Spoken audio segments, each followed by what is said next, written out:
Hello and welcome back to my channel. This is Irina. I'm a Vedic astrologer. I apply ancient, more than 3,000 years old knowledge to modern times. I use astrocartography, I use fixed stars, asteroids. In fact, asteroid Zeus is played the main role to figure out the correct chart back in January 2026. Correct chart for Islamic Republic of Iran. I have two videos that got me at that moment. It was a lot of views for me. I got new viewers to my channel thanks to those two videos. I got a lot of negative comments on it because people would expect that the situation resolve rather quickly, but it did not. And my prediction was for that chart, for the Islamic Republic of Iran from 1979 chart, that it is entering the long period of crisis. Now, I was waiting. I didn't want to take advantage of this topic. A lot of people were asking me to make an update for this country and for the world. I didn't. First of all, I don't want to take advantage on all the hype. And second, I really wanted to see how this beautiful triangle in the skies between outer planets, Neptune, Uranus, and Pluto, will play out.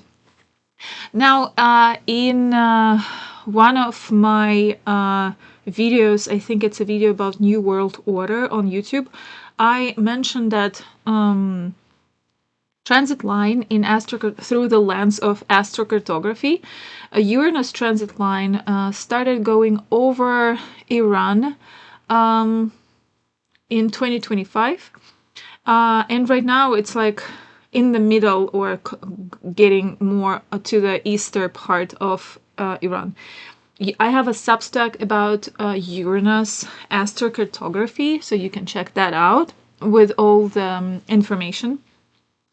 And my thesis was that because it is 10th house in the chart, also Uranus very soon will be coming to conjunction with the natal moon of Islamic Republic of Iran, and therefore it might bring this country into the major stage in the geopolitical world, which actually happened. So now I am more sure in my long-term view on the role of this country in the global politics, global economy, and with more assurance I can make this big prognosis. Now, I am going to give a little bit announcement. It feels like I'm outgrowing the name Astrobabushka. I probably gonna still leave it for short form of social media such as Instagram. I have also, I think, account on X, but I didn't really use it because I'm more for long and deep form of researches. My Mercury is in Cancer in 8th house, so I completely cannot stand doing short type of content, but I understand that a lot of people, and myself included, I sometimes digest big amount of information through the short form of videos, shorts, reels, etc. So therefore I will still be doing that, but my main focus is always and will be a long form of research. Now, what do you think about that? This is also something, some new background that I was experimenting today. Yes, Neptune is playing this on me. But the most importantly, I think this is much better for viewers, because like this, I will be able to put the traditional Vedic astrology chart in two systems, north and south. Then I will also be able to add the chart in the Western sphere, more digestible for a lot of people, type of astrological chart. And you know, here I will add a bit of a sort of a backbone for the podcast, and it will be the major key points, major keywords for what I'm talking about.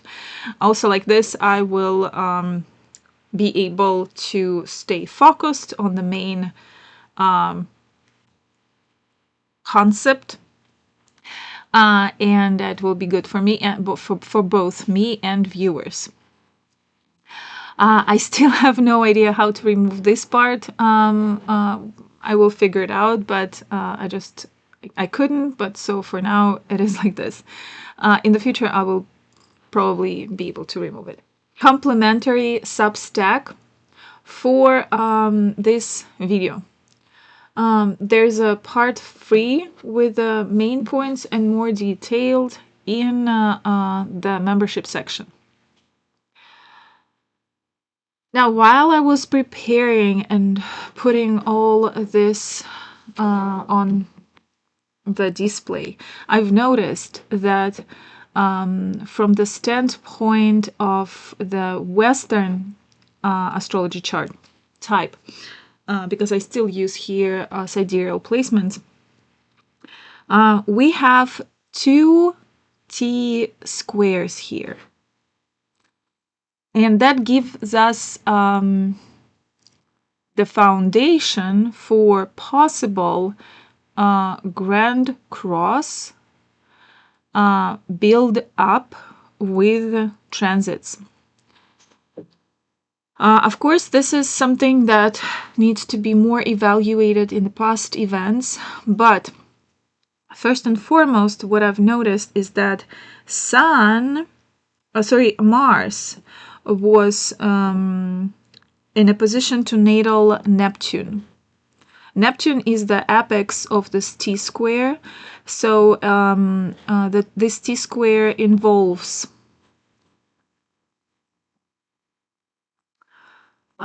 sorry, second. It doesn't work. Now it's working. So we have a T-square with Neptune, between Neptune in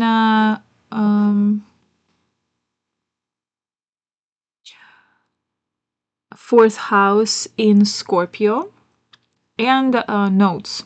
So that's mean whenever something is crossing the same degrees Taurus, the 10th house, we have a grand cross.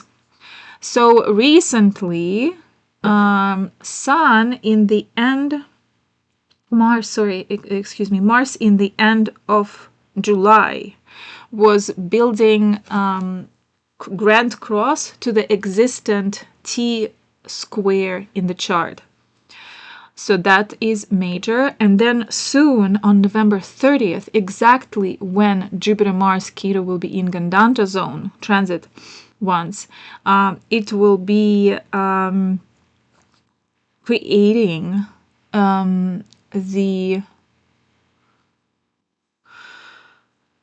another grand cross with another T-square. So Sun will be in a position with a natal moon, and that T-square involves Moon, Saturn, and Venus.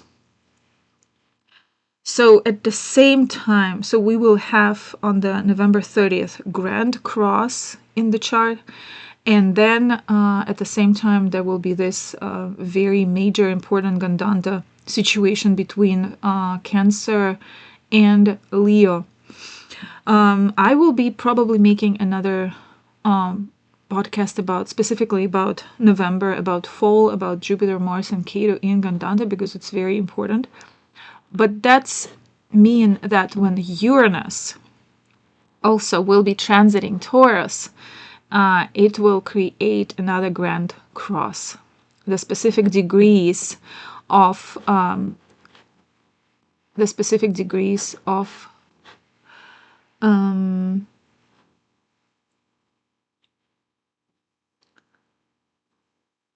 Neptune and so Neptune 26, 23. So approximately between 23 and 26 degrees of Taurus. There will be another grand cross after Uranus already move after the conjunction with the natal moon. Okay, so this is a little bit of information for the future. And now let's go to our file. So we have that we have this list of the important events for the natal chart of Islamic Republic of Iran. And number 1 is Saturn and its multi-layered activation in the chart of the Islamic Republic of Iran. So what does it mean?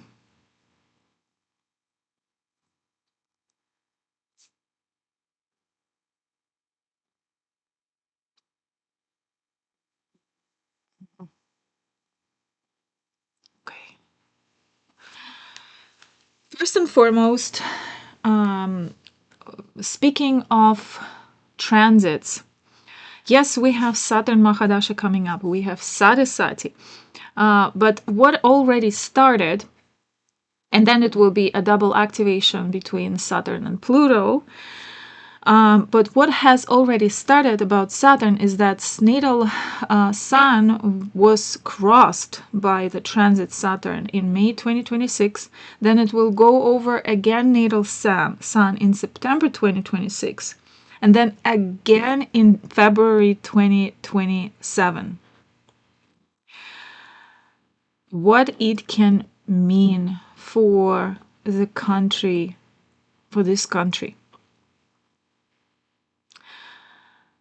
Let's start with what happened in the end of May 2026.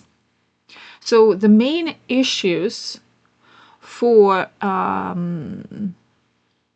Iran, for Islamic Republic of Iran, was the talks between U.S. and Iran about the nuclear deal was still stuck.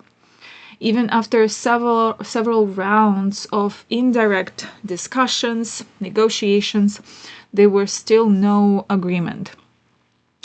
And, diplomacy was back and forth. It was like a stuck machine.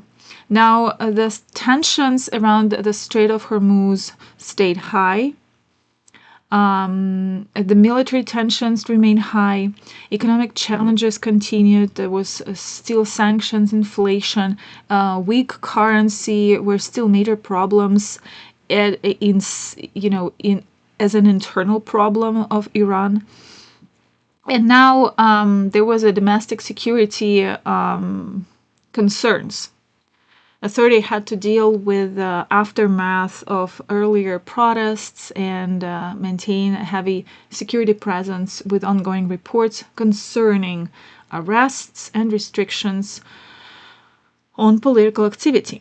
So, Sun is leadership, state authority, national direction, and the center of the power. And Sun in the chart of Iran is in the 8th house. So directly linking the leadership, the national direction, to the themes of crisis, of hidden pressure, of intelligence issues, of death and survival, sanctions, shared resources, big structural change. And there was Ali Khamenei, who has been assassinated, right? So that's what Saturn delivered, basically, with its first rollover. Now we have the second rollover of the Saturn on the natal sun, and the third one. So we still have all the risks for the country, and there's a lot of pressure on those who is in charge. There's a lot of ongoing themes about who is going to be, who is going to be around the succession themes, right? Who will keep things going? Obviously, as the eighth house, there's still topics, heightened topics around sanctions, financial stress on the country. All hidden weaknesses around finances can come to the light during this period. There can be great concerns about security, the need to manage crisis. There can be a lot of concerns and doubts about the future of the country. So right now, we are seeing this chart going through the end of Jupiter Mahadasha, or planetary period. And Jupiter is in the 12th house here. It is exalted. It is also in Aquarius Navamsha, which, makes it very stronger because it acts almost like exalted, as, one of my teachers, Kayan Rao, Vedic astrology teacher Jyotish, used to say in his works. So instead of just bringing positive effects, as you would expect from exalted Jupiter, the Jupiter make themes of this 12th house more noticeable. So 12th house is foreign affairs, it's intelligence services, it's sanctions again, it's secret diplomacy, everything that is happening behind closed doors, together with Sun also behind closed doors.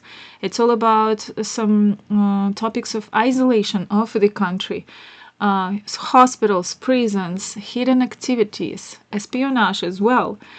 So important point here to say that this Jupiter forms a square with natal Uranus in the 3rd house, and during eclipse season, this Uranus again will be activated, and I will talk about this a little bit later.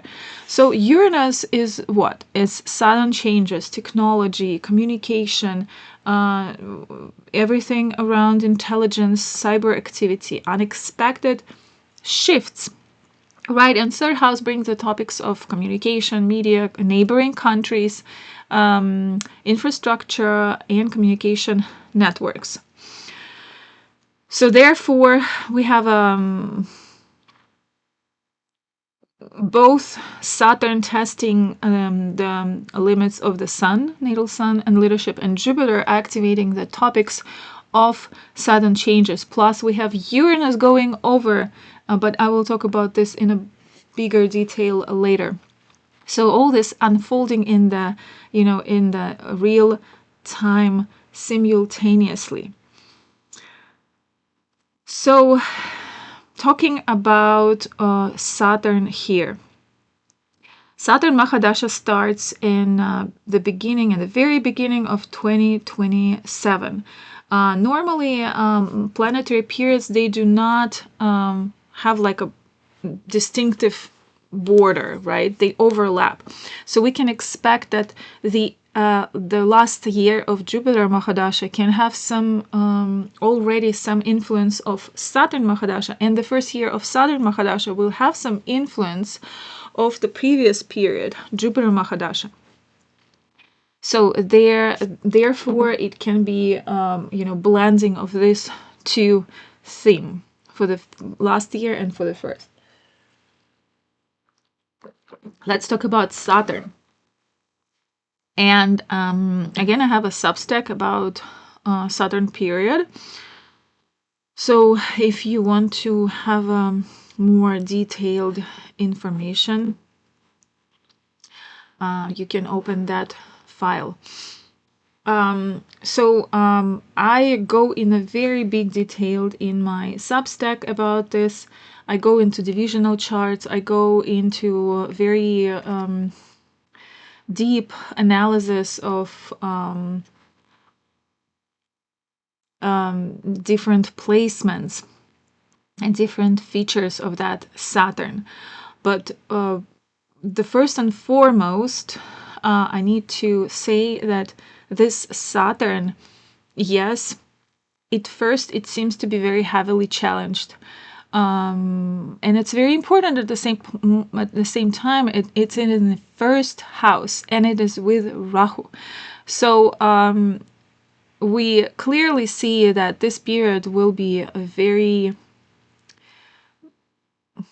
important for the future direction of this country.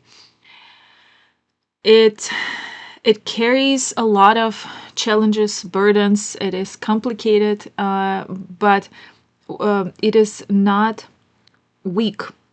It is actually one of the strongest planets in the chart, and I will explain now why. But before that, overall Saturn in the mundane astrology, what makes me think about Saturn? Saturn is always a black cube. So I was actually thinking about making a little bit research on that because, there's this main structure in Islam that looks like a black cube, right? And one of the poles of Saturn actually have this shape of the square of the cube, but from the specific angle. So here we see a very strong Saturnian influence on the country, on the people, on the direction that country is having. It's the nation is defined by hardship, by restraint, by sacrifice, by discipline, and by long struggles and ability to withstand these long struggles. Now, I'm just a little heads up before I go further. I just wanted to say that I am staying here as neutral as possible. I know few actually personally Iranians who left the country many years ago. And I know people who still live there. I follow a few blogs of the, people who still live, who live in the Islamic Republic of Iran, somewhere in the mountains, and they have their beautiful farms there. And it's very different from what we see in the news. So there's multiple nations live in Islamic Republic of Iran. So when I speak about nation, I'm speaking about all people who live there, and I genuinely want for all people, all different representative of different nations who live in Iran, to live in peace with each other and with the world. When I see any negative comments in the section, I will delete them as fast as I can, because this is not the place for hatred. This is not the place for showing opinion in a sharp way. Peaceful comments will stay. Okay. So, yes, Saturn, also Rahu there, right? It's very, we see a defensive state. Political system here definitely rely on control, on endurance, on a very strict ideology, on loyalty to institutions, and the ability to handle isolation. Actually, they can thrive in isolation with this placement. So Now, another very important point for this Saturn is that it's very close to the fixed star Alioth. Alioth gives Saturn this force and presence. It doesn't make it any softer. It can boost the Saturn's ability to keep hierarchy, to hold control and command, to resist the opposition. And, this is one of the reasons I believe that the upcoming planetary period of Saturn until 2046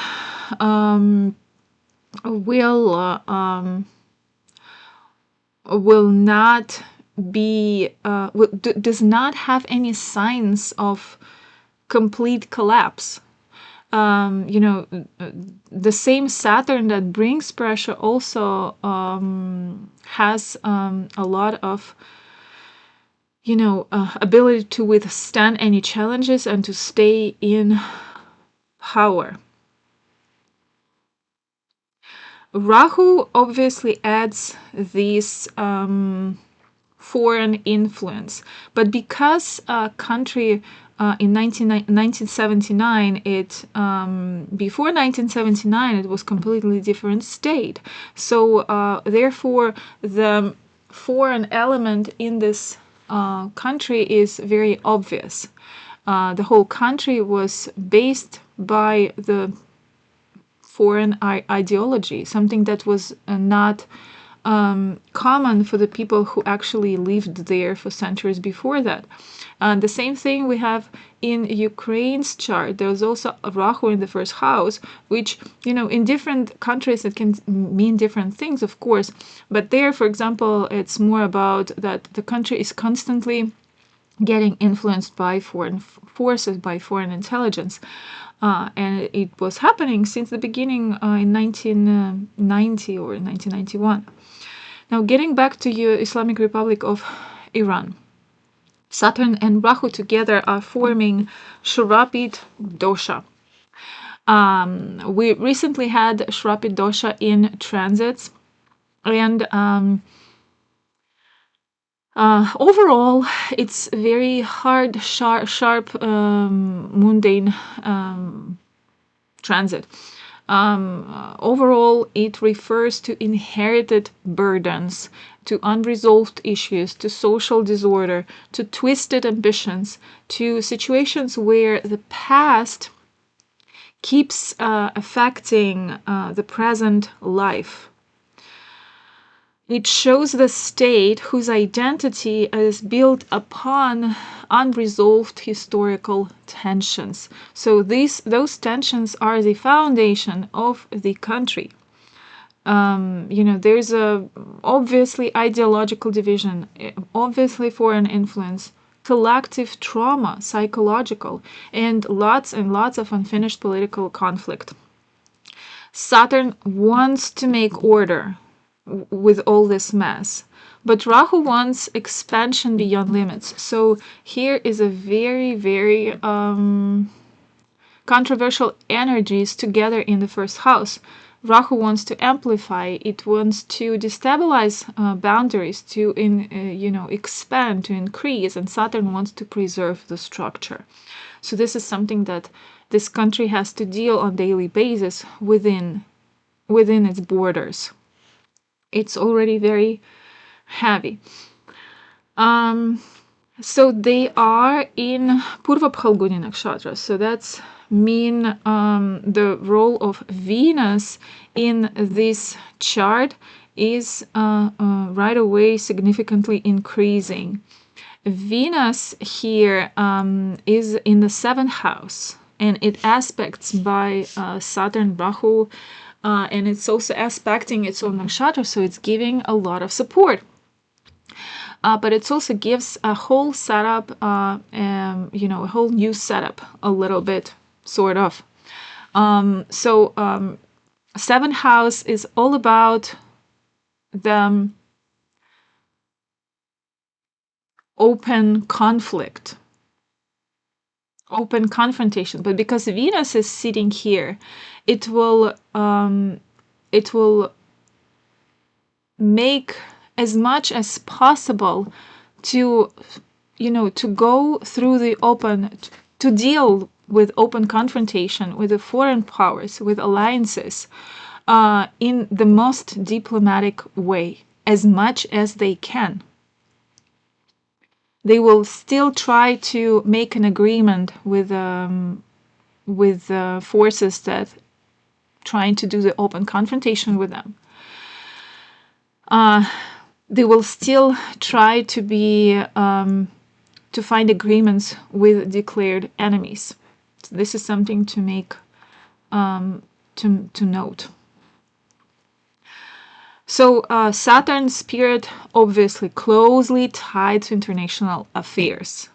Foreign relationships will be one of the main ways Saturn will operate during its period.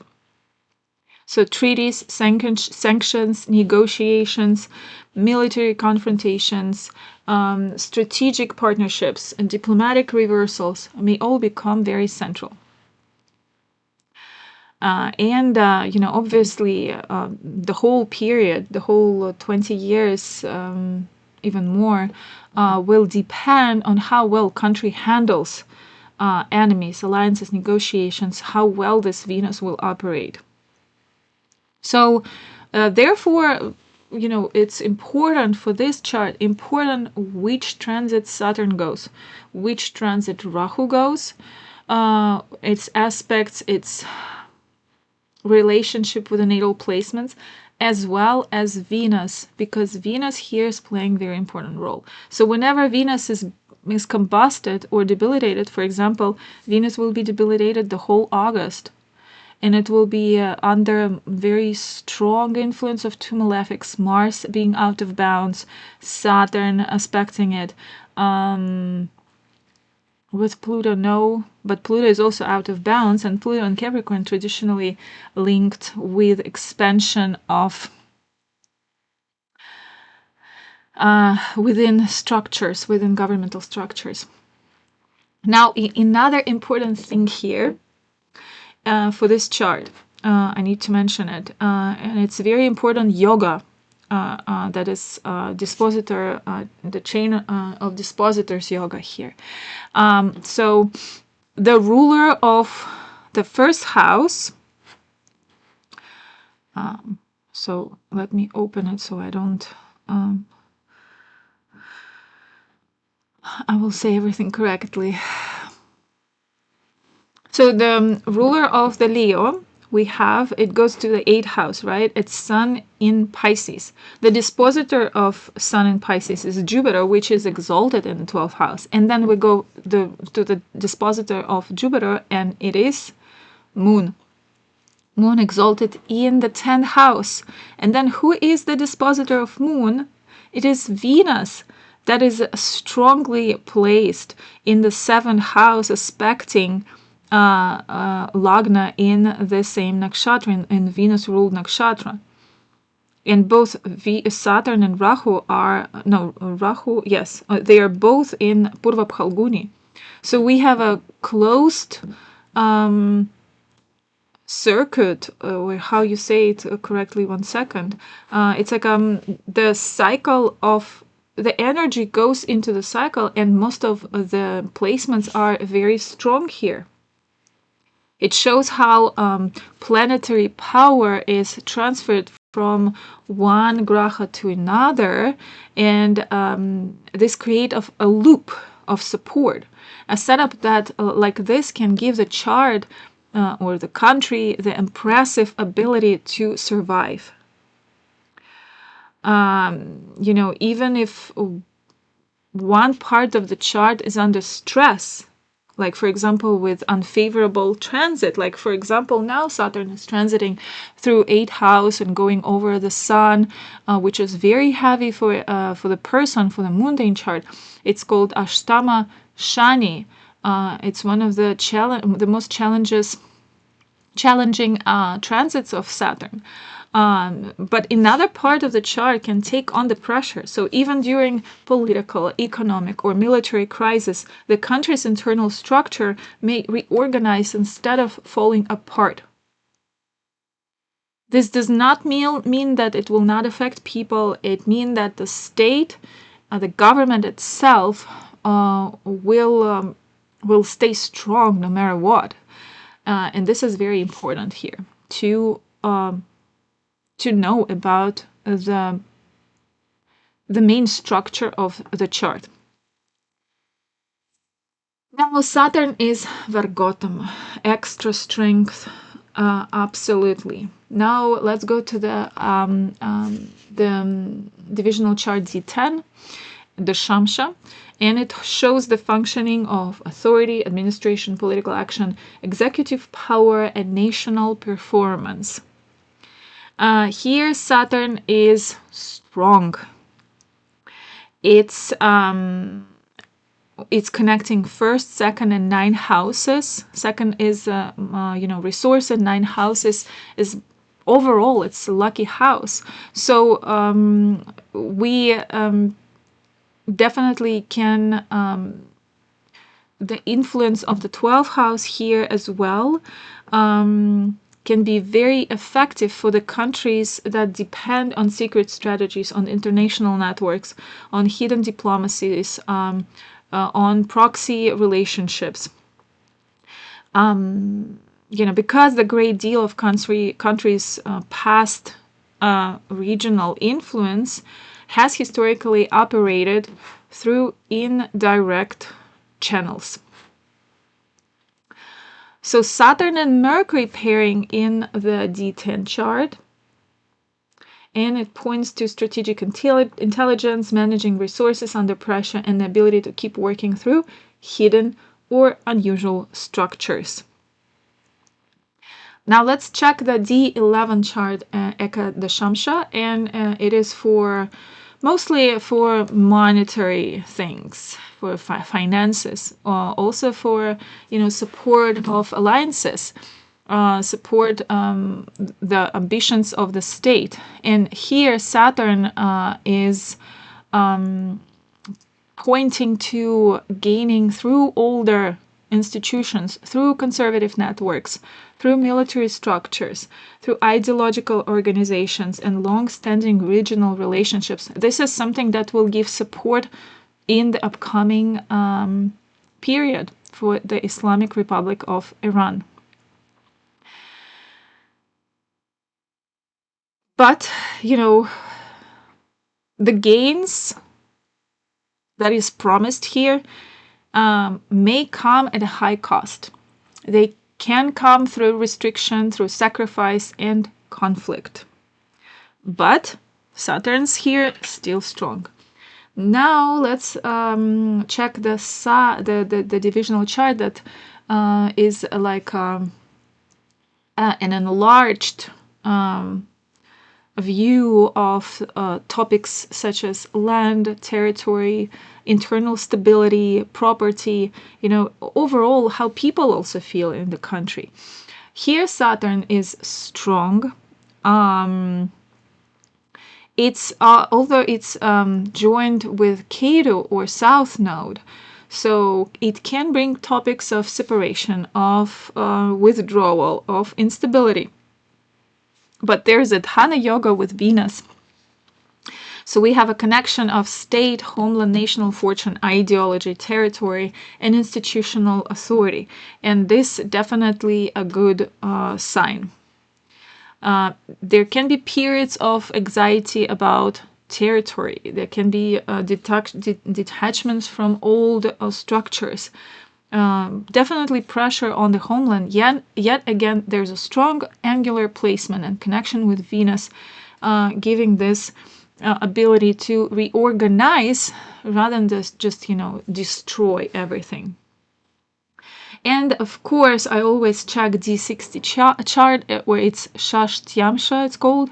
And here, what you're gonna do? Saturn is Sakshatra in its own sign, and this is something that I actually watch first and foremost to see the Navamsha and Shashtyamsha.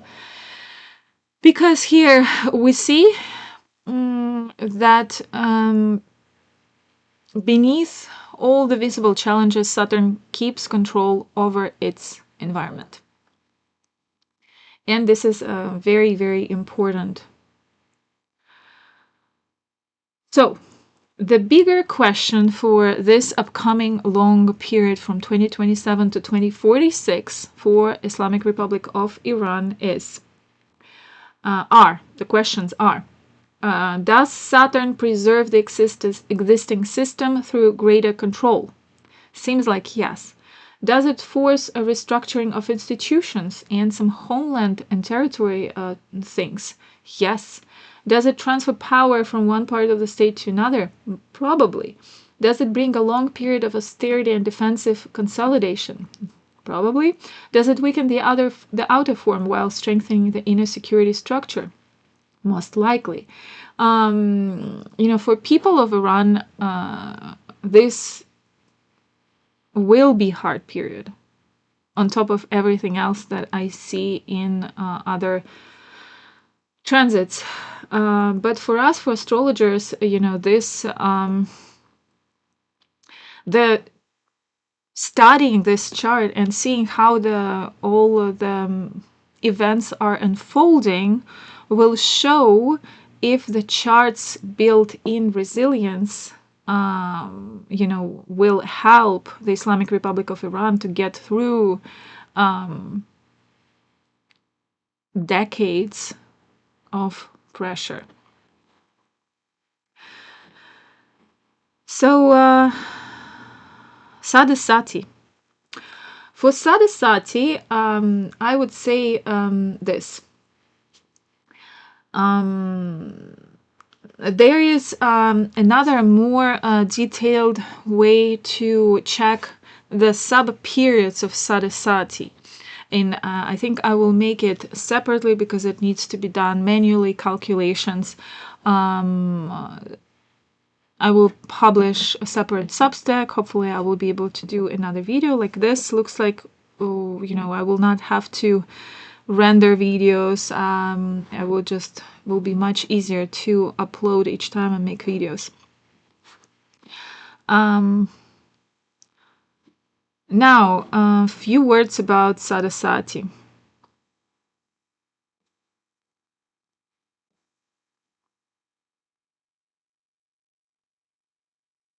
You know what? I will go directly to eclipses. It's important to know that there's a multiple Saturns overlapping.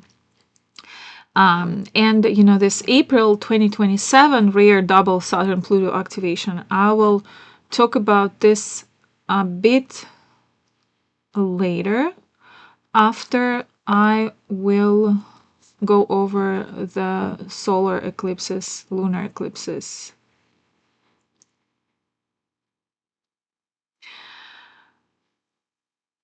So, from my book of eclipses that I published in the beginning of 2026, this is the line for the solar eclipse. Disruption through information, internal unrest, and covered dynamics.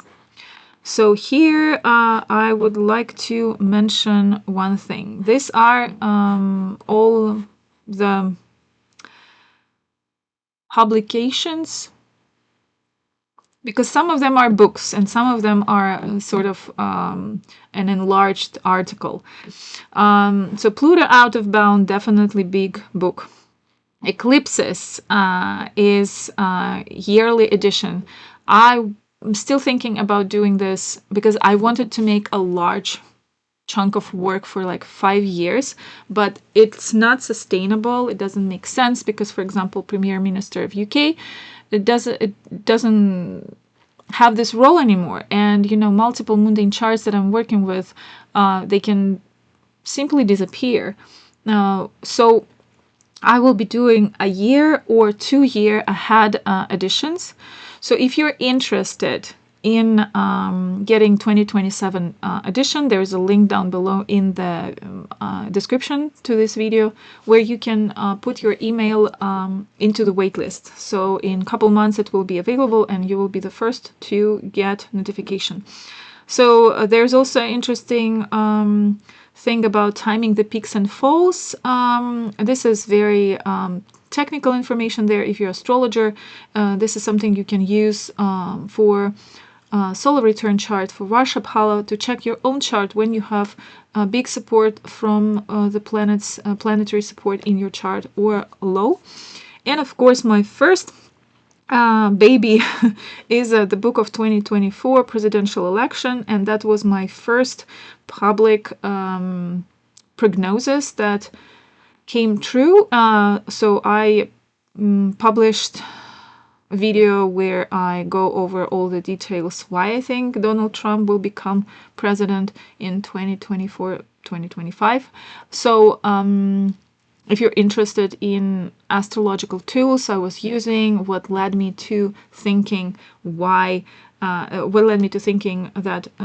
he will become a president, you are welcome to check those things. I will be fortunate enough to have enough time because to finish Uranus out of bounds. This is going to be another major research into the past historical cycles, because what I noticed when I was doing Pluto out of bounds research, I noticed something very cool and interesting about Uranus periods of being out of bounds. And unlike Pluto, because we are facing the last Pluto out of bounds, next will be in 11,000 something years. So we are living through unprecedented times. And unlike Pluto, which is going to act within its normal ability, Uranus will still have lots of periods of being out of bound in the future, in the next few centuries. So this is something very interesting. And I would really hope for the universe to give me this opportunity to finish this work, because it's hard. It's a lot of, digging into the history, into the facts, and etc., etc.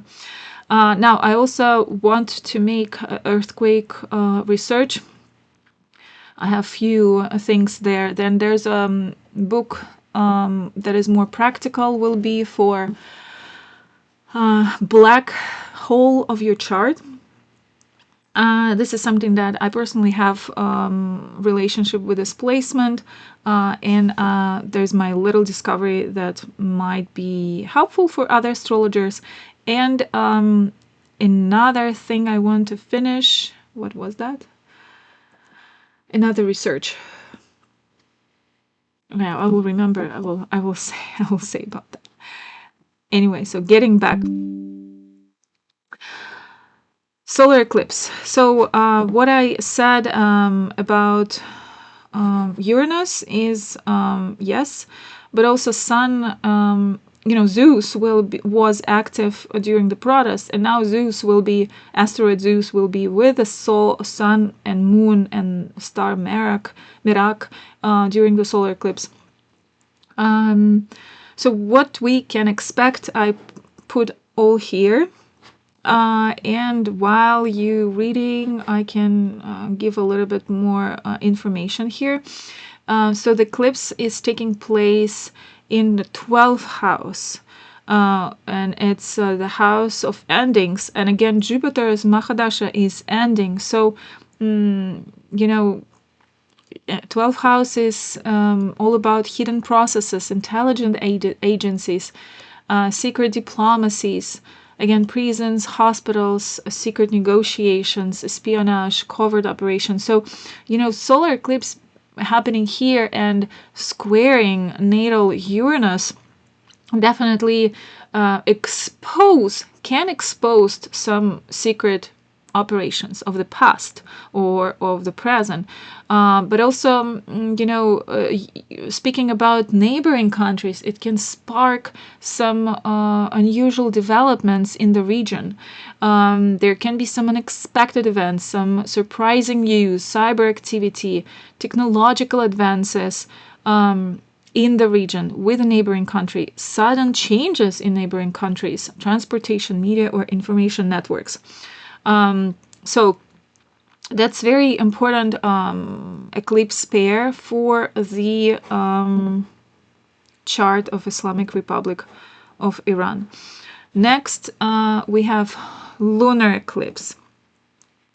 A lunar eclipse, in my book of eclipses, I have this.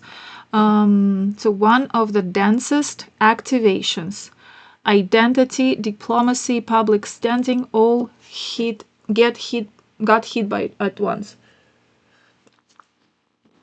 Why? What was it based on? So the lunar eclipse, what I noticed recently is something else. It's from the Western astrology. It's that directed Pluto from primary directions reaches the 4th house cusp in this chart. So on top of all the what I noticed, that it's activating all this identity, diplomacy, public standing. Why? Because Moon activates, eclipsed Moon is activating the natal Venus.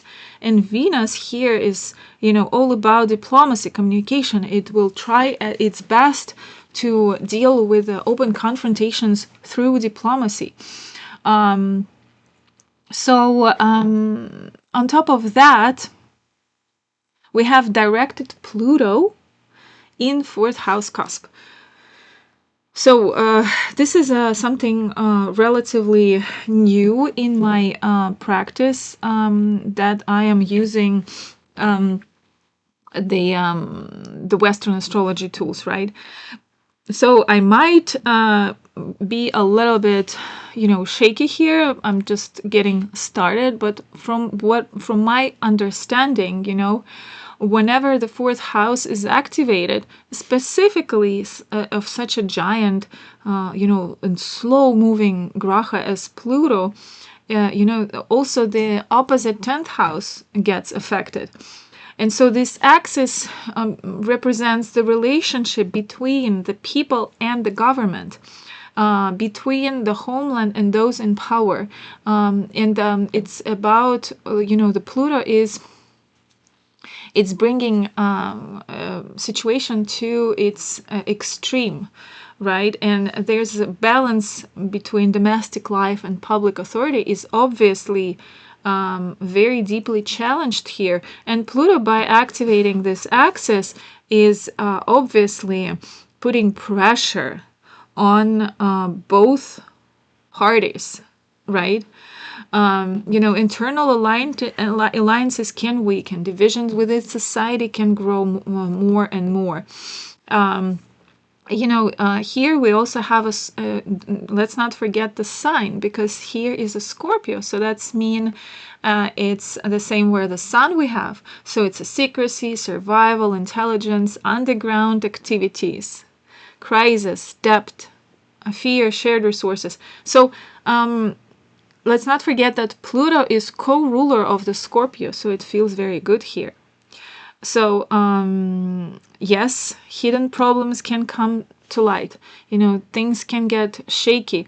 But Pluto actually, in the end of the day, it can bring through transformation, through crisis. It can actually be a beneficiary long term. So late August, we have lunar eclipse that activates diplomacy channels, identity of the country, of the people. Lunar moon is people of the country. So we have also this direction. So it's a bigger change at home, bigger change at the heart, in the hearts of the people. So the effects of this, might appear slowly. So within 6 months at least, but also Pluto is very slow moving. So for the people it's heavy, but it can be like something like an open-eyeing process. But for the government, it can mean struggle to keep control over the country and its opposition. For society, it can be pressure coming from, normally people, and overall, of course, opposition, right, between people and the country.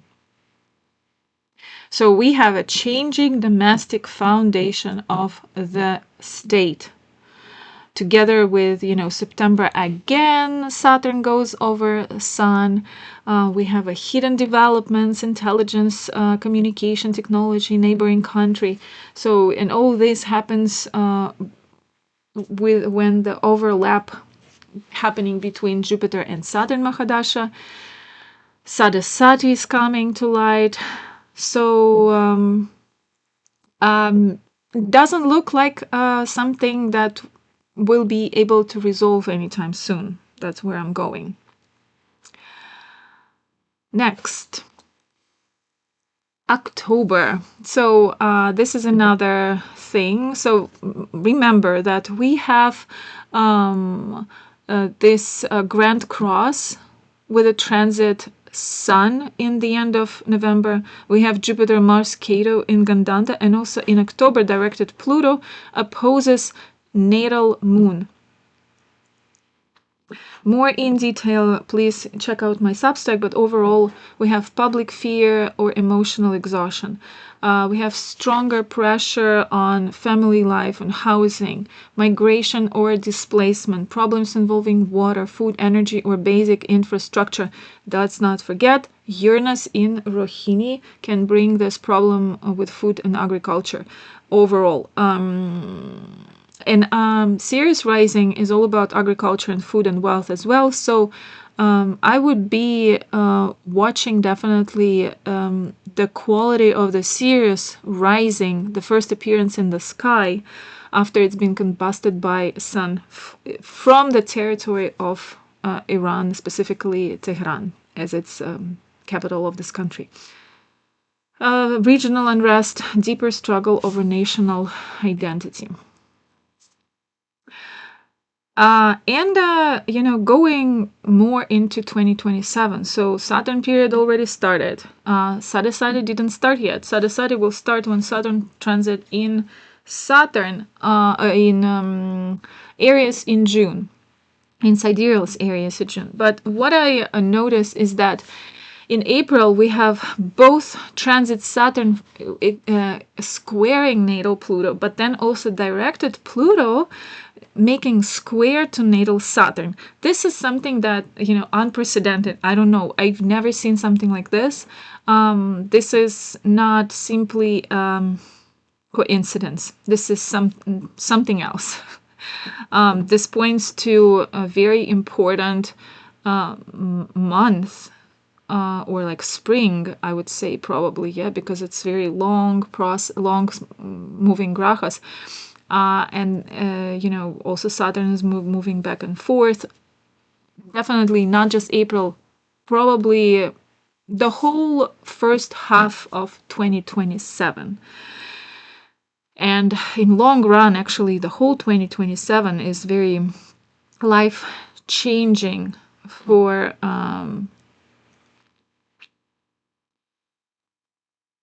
the country. So, Saturn Pluto, right? From the standpoint of transit, the transit Saturn, right? So there can be some periods of structural confrontation, institutional transformation, power struggles, tighter controls, and the dismantling or rebuilding of existing systems. Governments are frequently forced to make difficult decisions while operating under significant constraints. And so at the same time, directed Pluto will square natal Saturn. So overall, Pluto and Saturn, they are representing two different forms of power, right? Saturn is all about institutions, law, hierarchy, authority, discipline, and Pluto is more about concentrated power. It's about hidden forces. It's about irreversible change. So if we think about, I remember someone, I was watching some political commentator, and he compared the state of Islamic Republic of Iran to this multi-headed dragon. You cut one head, and then on its place you have 5 new more. So if we think about Saturn representing just a, order, authority, discipline, let's say this is who was Ali Khamenei, right? And then Pluto, it's IRGC, right? It's this concentrated power. It's this hidden forces. So if we think that, if we think about that, there's two type of powers in Islamic Republic of Iran. So they can come into conflict. They can challenge each other starting the beginning of 2027, specifically spring and April 2027. So who will survive by transforming? The square doesn't mean that, something bad out of this is going to happen. They might challenge each other. We might not even see, the most of it, conflict and fight. But, square challenges and it wants the resolution, it wants changes. So that, thinking that Saturn is one of the main pillars, one of the main parts of the national chart of the Iran.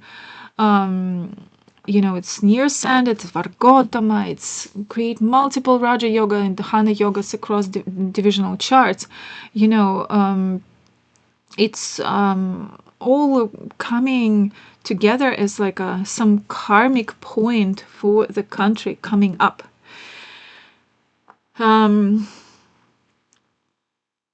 What it can be, right? It can be a restructuring of security services. It can be changes within military or intelligence communities. It can be some constitutional even debates. It can be major institutional reforms and shifts in the balance between religious and political authority, or like changes in how this power of state is exercised on a daily basis. So we have both pressure from within and from the outside.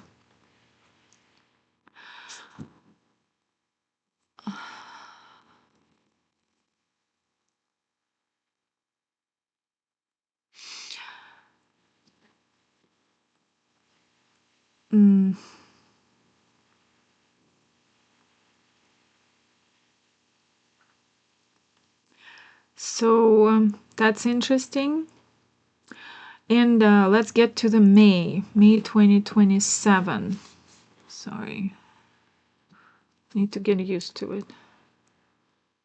Okay, Uranus ASTROCARTOGRAPhy. Okay, what I have about May, why I didn't put it here. In May, we have another Uranus. So transit Uranus will square to natal Venus. Right? So that again will make some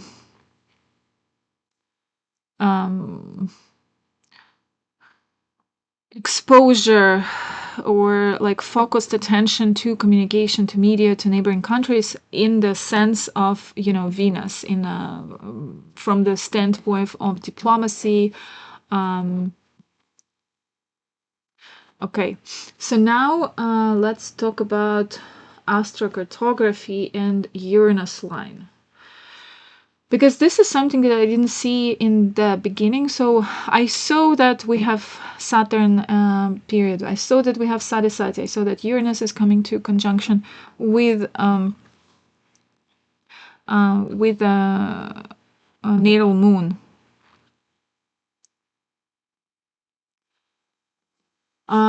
But there is another thing. So Uranus transit line will leave physically, geographically, the country within a year or so. But there's another Uranus line that will be active, and it's MC line of Uranus, and it will be crossing over the physical body of Islamic State of Iran, Islamic Republic of Iran, until approximately 2029. If you followed my work, there's a very concerning month for me in 2029, and it is April 2029. the planetary support is as low as during 2020 situation worldwide, and as in the beginning of the World War II. So, this is from simply mathematical point of view. And here we also see that, this Uranus line is still shaking grounds of the Islamic Republic of Iran until at least mid 2029. So the Uranus MC line represents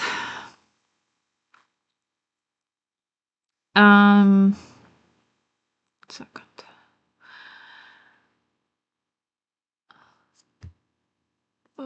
I lost it. I mean, it's very important for the country, So midheaven is everything that is visible. So whenever we check the MC line, is something that will be visible. If it's mundane chart, it will be visible for the country. If it's a personal chart, it will be very obvious and visible event or sequence of events for this person. For the country, it's all about government, leadership, national reputation, authority, executive power, institutions, and visible direction of the country. There's a very detailed Substack about this, but overall, it gives an atmosphere overall of long period of political unpredictability. Governments can lose actual control, or it feels like government losing control. It can be lots of strain on institutions, on the governmental structures.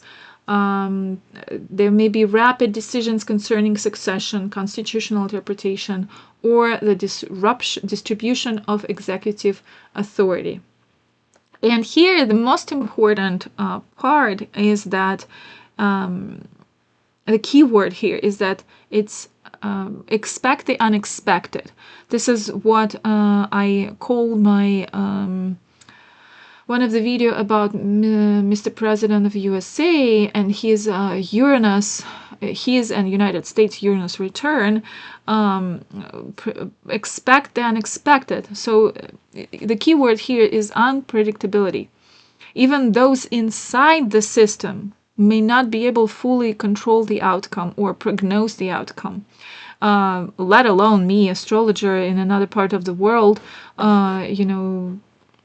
not having the full understanding of what's happening, just trying to get the glimpse of from different media narratives and trying to complete the most possible neutral picture. So the most concerning for me point here is that so the Sade Sati, the first period of Sade Sati is very low in Bindu. So it's going to be very hard. So from June 2027 to August 2029, what I forgot to say about Sade Sati is that it's the heaviest part of Sade Sati will be those years. And at the same time, we have Uranus MC line affecting the visible structure of the state. It's interrupting the regular life, day-to-day life of regular people. It can be multiple political institutional shocks that is felt very directly by the population, by the people who live in this country. So the possible, the most strongest effect will be on the people. It can be from protest to rapid mobilization. It can be some youth activism. It can be labor unrest. It can be some unexpected cultural shifts or women-led movements. It can be conflicts over freedom, because Uranus is a very independent planet. It wants independence. It wants freedom. There can be greater division between the different generations and clashes between the different mentality, between different nationalities within one state. Also, Uranus is everything digital, so it can be periods of digital resistance. As you know, Uranus closely connected with technology, with networks. So things like online organizing, encrypted messages, satellite access, cyber activism, and battles over information will be very, very relevant for this period. For obviously, it is going to affect communications technology, the energy sector, infrastructure. Again, issues with water, obviously, electricity, fuel, or transport could quickly become linked to debates about leadership and legitimacy. And, I have conducted recently research on new directed energy weapons. It can be other new type of warfare, but it is strongly connected with Uranus, with the cycle of Mars-Uranus conjunctions. It's very likely that the country, the state, will invest in development of new warfare capabilities during this years, from June 2027 to August 2029. And maybe even start, or maybe even start using an experimental warfare that recently in the previous years or decades were simply, tested in labs, and now it will become more,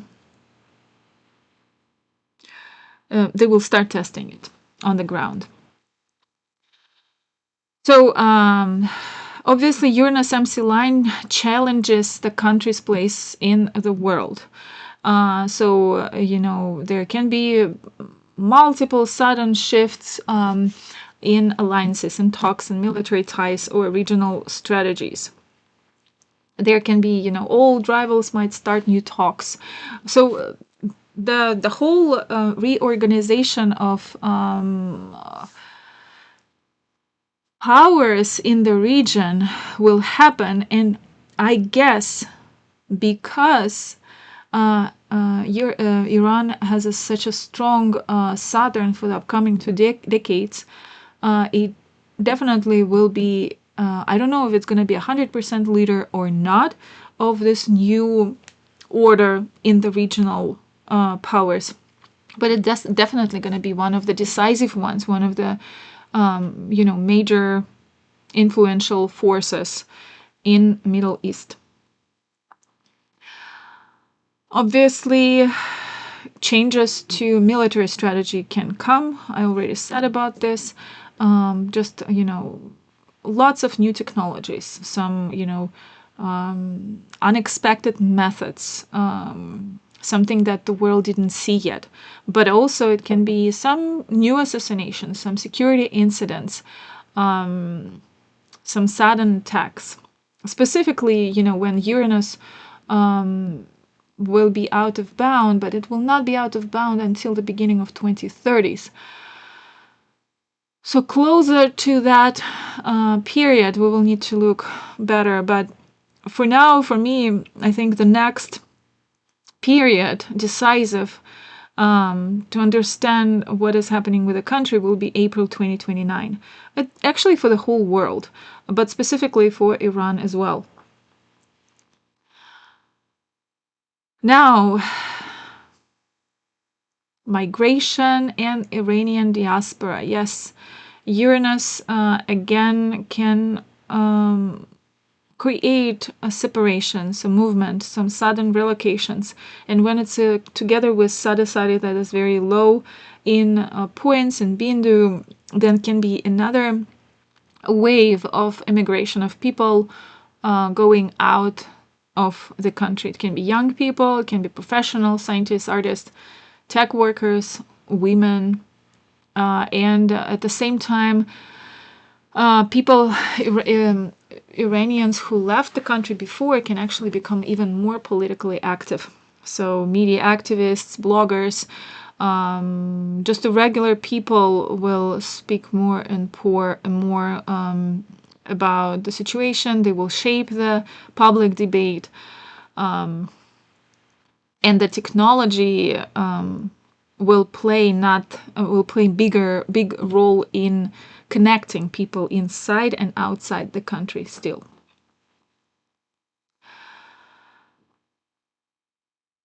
So that's important. And astrocartography is something that really deserves to be in the as a handy tool at the disposal of mundane astrologer, as well as the astrologer who works with a chart of regular people. Of course, we can use a lot this tool, even local astrology, local astrocartography. Also, there's a Purans that can help you navigate. If you cannot leave the city, but at least you can relocate within the city, and even this can actually help to relieve some heavy aspects or transits as well. But here the most important is unpredictability, expect the unexpected, and Uranus never let history stand still. It will shake. What is next here? Okay. So this I said, and just going into very far future. As I said, 2029 April is another point that I see as a crossroads. As I saw this July 2026, I had big hopes for things to go differently. It didn't. It did not. And it's actually, it's more, one second. It's more than, why it doesn't work? Sorry. Okay. Here where I broke the rule of being neutral, and because the situation between Russia and Ukraine directly affect me, as someone who loves both countries and have to see from the far the ongoing suffering for multiple years already, and it really hurt me on the very deep level. So I mean, under any circumstances, I cannot be neutral to that. So it's probably not good for me to do any astrological analysis about those two countries, because I have big hopes, and it is never, like, it's not happening. The month of July only showed me that we need to be neutral as astrologers, and if I cannot be regarding some topic, I better just step aside. But so here in Iran, I more or less, I don't have very strong feelings and connections personally with the country. And so therefore, actually, I'm actually thinking about closing the comment section here, so I don't have to read anything about that, so it will not cloud my judgment in the future. But just few words for the upcoming decade. So the biggest one is, of course, when the directed sun will cross the 10th house cusp and conjoin the natal moon. 2037. It's a closing cycle. It's like the last few years of Saturn period. And then this too I will go over shortly now. So in November 2029, after this threshold or boundary that I put myself in about the spring 2029, there's a directed Lilith will cross the second house cusp. And so it's the questions about national economy, treasury, currency, banking, taxation, so everything about money and resources will come into focus. And, you know, Lilith brings issues to light. And so what issues can be in the second house after all this long, from 2027 to 2 years, 3 years already will be of changes and struggles, Sade Sati, Uranus. You know, it can be obviously some exposure of unequal distribution of wealth. It can be, you know, something coming to light about corruption or long-standing economic imbalances. Something that will, some existing problems that will come to light, existing problems that are impossible to overlook anymore. You know, who benefit the existing system? What should state protect first? So lots of questions about money will be during this period. And, you know, it can mark a new chapter because, you know, it can bring to light questions about future financial system within the Islamic Republic of Iran. What is what society willing to pay and sacrifice to achieve this future vision for the country, future worth? Now, next interesting thing is that directed Uranus cross the 5th house cusp, and May 2032 is exactly when Uranus will be already out of bounds. And here and there, Pluto is also out of bounds. So this is when lots of changes are happening worldwide. So 5th house is in mundane astrology is you know, next generation. It's education, it's universities, it's young people, it's cultural life, it's entertainment, it's also financial speculation. And so when Uranus disrupting, directed Uranus disrupting the 5th house, it represents like the shake point of what actually people or nation or young, specifically young generation, want to create for the future of the state, for the future of this country. So can be completely new direction, and it can be big clash with older system, with older generation. You know, by 2032, the new generation of Iranians will have grown up during the Saturn Mahadasha through the tough years of 2027 to 2029 and the political and economic changes that came before. So directed Uranus here suggests that this new generation will become more influential. They will want different life for themselves. They will see politics, religion, technology, education, international relations, all in a whole new way. So quite often it can symbolize some sort of revolution, of cultural and intellectual revolution for the country. I'm speaking more about this, about political reform, about technological innovation, you know, maybe also in Substack, yes. So it's maybe more investing in some new technologies, in also, you know, some aerospace, some energy technology, some new medicine.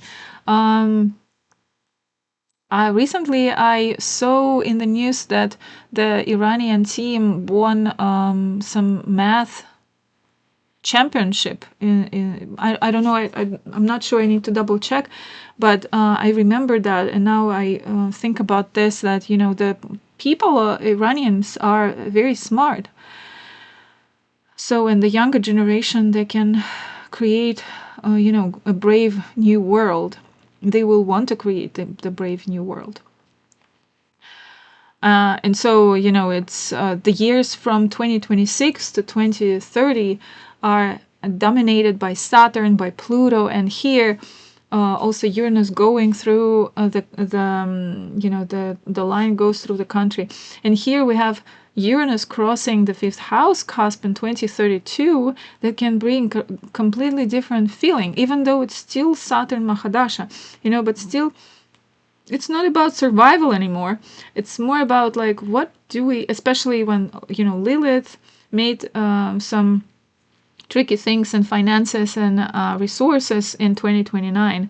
So and now people are asking themselves and each other, what kind of future do we want to create for ourselves and for our next generations? And, last but not least, of course, directed Sun crossing the 10th house cusp and conjoins the natal moon. I don't know if this natal chart from 1979 will survive until 2037, but if it does survive, you know, the Sun reaching, first of all, the Sun reaching the house of government, the 10th house, is very important for the country, for the country's leadership, because the leadership starts new cycle. Who leads in what direction. And here it's more over, so first Sun is getting into the 10th house cusp in July, I think. And then the Sun meets Moon by the end of November 2037, the progressed Sun will meet natal Moon.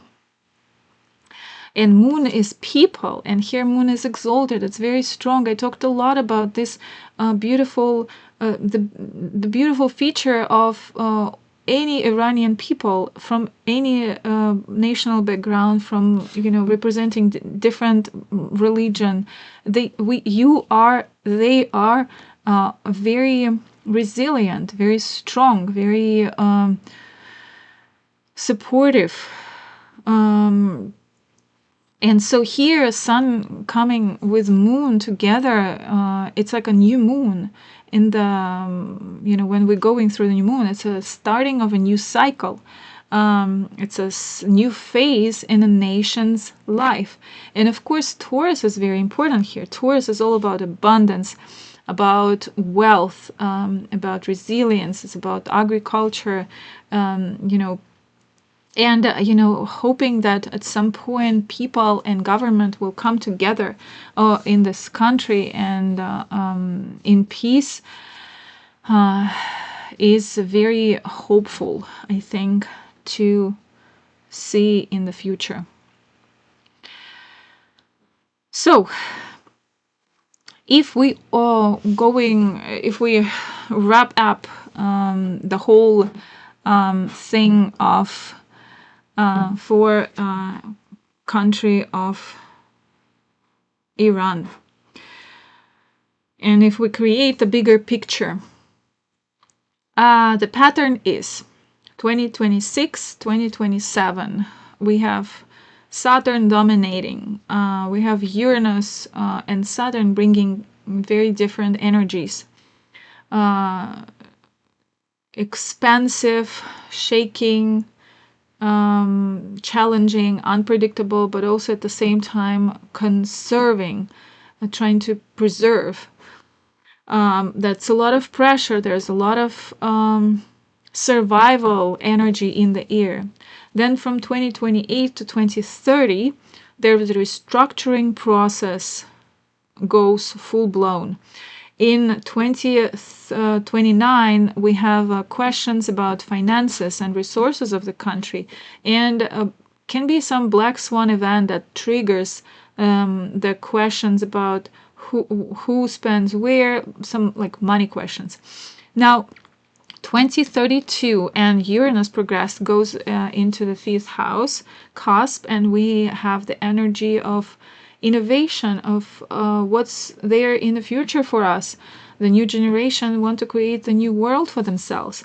And then finally 2037, Sun enters in progressed Sun goes into the 10th house cusp, and then joins the natal Moon. And that's where I believe the topics of survival might minimize, and the topics of renewal, of starting from fresh new page, will take place. But possible new political era, yes. And the only issue I have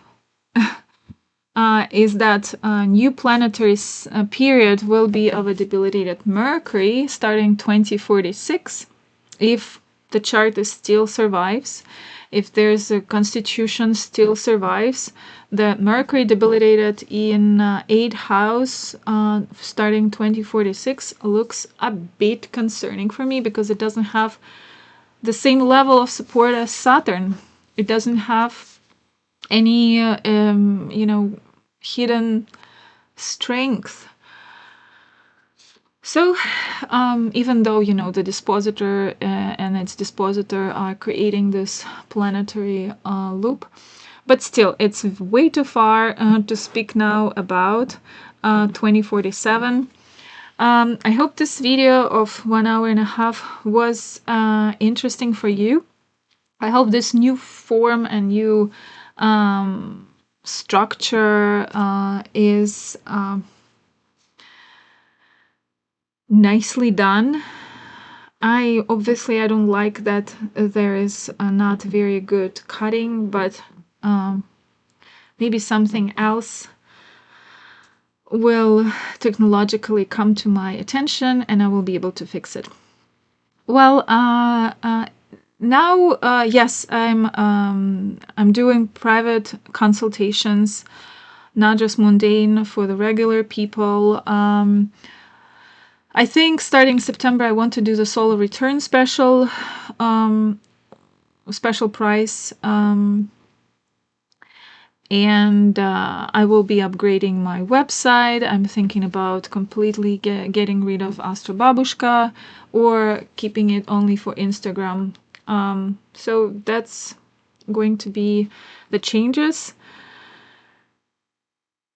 And I hope to see you in the next videos. Maybe I should add a mantra reading in the end of the video, because I'm a Vedic astrologer after all, even though I'm using all the tools. By the way, it's a Shravana month, I believe, in August. I will post about this, and it's a very good time to read to chant Mahamritujaya mantra for Shiva. Okay, thank you for being here, and see you in the next video. Bye.